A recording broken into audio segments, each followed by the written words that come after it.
Right, so the important thing about this hack is you've got to remember to suck, not blow.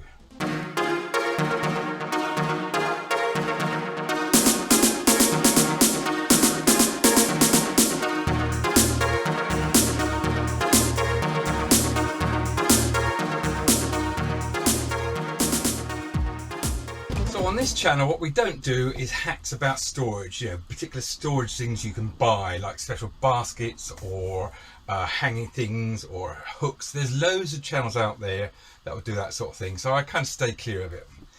If I'm doing a storage hack, it's more along the lines of, well, what can you modification or tweak can you do to the bit of kit that you need to store to make it easier to store in a confined space?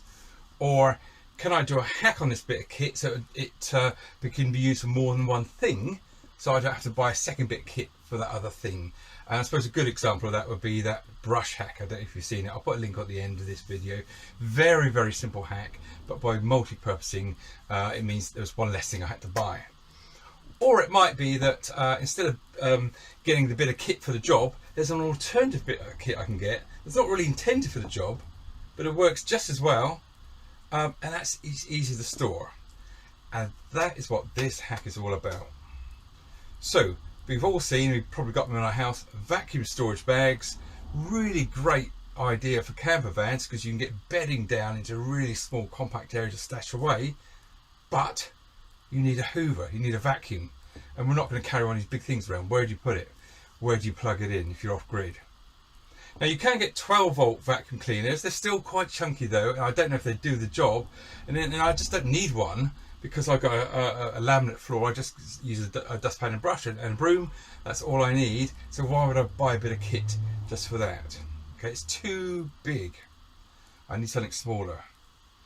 Now, this frustration can have a happy ending with something that will fit nicely in the palm of your hand. As long as you remember, suck, don't blow.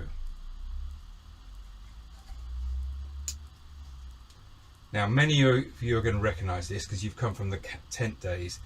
This is an inflator for an airbed, okay, and you plug it into your 12-volt electrics, but these things will actually suck air as well as blow them to get the airbed down tight, and by very good fortune the nozzle on them is the right sort of size for your standard vacuum bag. And so with this little tiny little thing, which is easy to store, I can use vacuum bags in my camper van. Let's have a look. Right, I've stuffed a couple of pillows in this vacuum bag. Ordinarily I'd give them a bit of a squeeze to get the bulk of the air out, but just so we can sort of give this a whirl, let's have a go.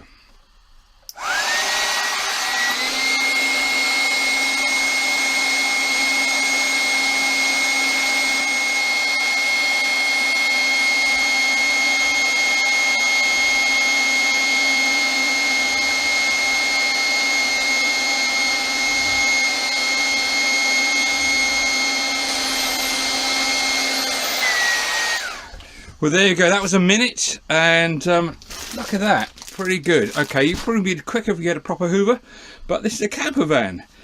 Repurposing an old airbed inflator to do the job of a vacuum cleaner. And I bet there's more than one of you that's now going to be scrabbling around in the loft looking through that old tent stuff you still got up there, because it might come in useful one day, or maybe it will because you might have one of these airbed inflators. But if you use it, don't forget, suck, don't blow.